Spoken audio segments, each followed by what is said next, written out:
Dear students, good morning. Today we can discuss about the third unit of our lesson. France abolishes monarchy and becomes a republic.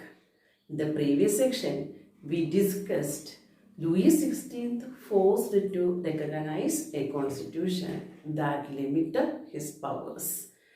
Now, Louis XVI signed in the constitution we discussed. But what happened? The following years, the France continued with the tension. Louis XVI, he entered secret negotiations with the King of Prussia. He also joined with the kings of other European countries. And they planned, the other European countries, they were also planned to send the troops to France because these European countries, they were worried about the developments that happened in France since 1789. So they want to put an end for that. So they planned to send troops to France. But before this could happen, this National Assembly voted for a war against Prussia and Austria. So what happened now? In the summer 1792, National Assembly voted and declared a war against Austria and Prussia. See, there were no military or there were no armies. So what happened now? Different people, they came from different provinces of France and joined in the army. So people from different provinces of France and joined in the army.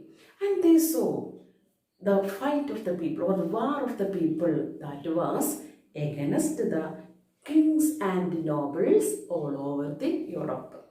You know that people from different provinces of Europe come and join in the army. They were that much interested. The thing that they thought that the people's fight against whom? The kings and aristocracies all over the Europe. And in this revolutionary war, they sung a patriotic song known as Marseillaise. And this patriotic song was composed by the poet Roger D.L. Isel. And how this patriotic song got its name? First time, the volunteers from Marseilles, they sung this song in their march to Paris. Then this song got the name Marseillaise. You see, now they planned to fight the revolutionary war. At the same time, what was the condition of the people? This revolutionary war, it brought a lot of economic difficulties and losses to the people. You know that now the men were in front of the war. At the same time, women, they face a lot of difficulties for what? To earn a livelihood, to maintain their family. At the same time, now the common people, they realized that 1791 constitution, it gave political rights only for the richer sections of the society. That earlier we discussed. We know that men above 25 years, and are able to pay at least 3 days wage as tax were entitled to vote in France. That means only rich people, they were allowed to vote in France. So the common people convinced this. Which one? Only the richer sections of the society enjoyed political rights in France. So, in order to discuss the issues of the common people and the government policies and the plan against the government policies, the common people, they formed many political clubs in France. Among the political clubs, the most successful club was Jacobin Club. And the Jacobin Club got its name from the former convent St. Jacob. At that time, women, they were also active in the political movements. And this we have to discuss in our next unit. Did women have a revolution? There we can discuss about women and the political movement. Here we can discuss more about the Jacobin Club. The members of the Jacobin Club, they belonged in the less prosperous sections of the society. They were shopkeepers, pastry cooks, watchmakers, printers, servants, daily wage workers, etc. Their leader was Maximilian Robespierre. And these members of the Jacobins, they began to wear long striped trousers. That means like our pants, they began to wear long striped trousers. That means at that time, the dock workers, they used the long striped trousers. So they began to wear long striped trousers that are similar to the dock workers. Why they started to wear long striped trousers? Because they want to show themselves differently from the nobles. Nobles, they were the wearers of, or they wore knee breeches, or they were the wearers of knee breeches.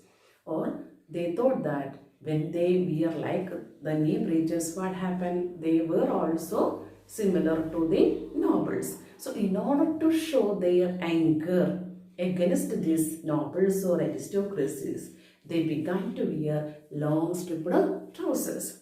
And this change in dress also proclaiming the end of the power of nobles or aristocracies. This change in dress, it also proclaimed the end of power enjoyed by the nobles. And these Jacobins, they were came to be known as sans-culottes. Jacobins, they were known as sans-culottes. Why they were known as sans-culottes? The sans-culottes literally meant those who without knee breeches. Those without knee breeches. What's the meaning of sans-culottes? Those without knee breeches. So, sans-culottes, the Jacobins, they were not using knee breeches. That is why they were known as sans-culottes. In addition with these, Jacobins men, they wore red cap.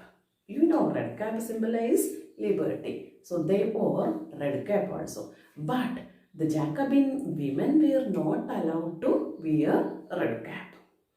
And next we can discuss that in the summer 1792, these members of this Jacobin club, they planned an uprising of Parisians, the people of Paris, those who were angry against the short supplies and high price of food. What is their plan? An uprising against the government, against the short supplies and high price of food. Then, in 10th August 1792, they stormed the palace Tuileries and they killed the king's guards and they ordered for the imprisonment of the royal family. For several hours, the king himself held hostages there. What happened now? These people, they moved to the palace Tuileries and attacked it, stormed it, and killed the king's guards. And the king himself held hostage for several hours. Later, this National Assembly voted to imprison the royal family. And now the National Assembly voted to imprison the royal family. Elections were held. And now onwards, that means during this Jacobins period, all men of 21 years and above, regardless of wealth, allowed to vote. What is the specialty here? All men above 21 years, regardless of wealth, allowed to vote. Then elections were held. And this newly elected assembly was known as convention. Newly elected assembly was known as convention. And on 21st September 1792, this newly elected assembly abolished monarchy in France. It abolished monarchy in France and declared France as a republic. You know what is the meaning of republic? In a republic, what happened? People elected the government, including the head of the government. In a republican form of government, you can see people elected the government and the head of the government. That That means there is no hereditary monarchy in France. France became a republic. Then Louis XVI was sentenced to death by a court on the charge of treason. Louis XVI was sentenced to death by a court on the charge of treason. What do you mean by treason? One who betrayed one's own country. Betrayal of one's own country known as treason. Here you know that with the King of France, Louis XVI, he entered secret negotiations with Prussia and also planned to send troops to France. So because of this, Louis XVI, he was sentenced to death on the charge of treason. And the year 1793, 21st January, he was executed publicly in the Palace de la Concorde. In 1793, 25th January, he was executed publicly in the Palace de la Concorde. The same fate faced by his wife, Queen Mary Antoinette, shortly after. So what happened now? Louis XVI was executed by the people publicly in the Palace de la Concorde. Later, his queen Mary Antoinette also faced the same fate. So dear students, what we discussed today? France became a republic. How France became a republic we discussed now. Just to go through the area and study it very well.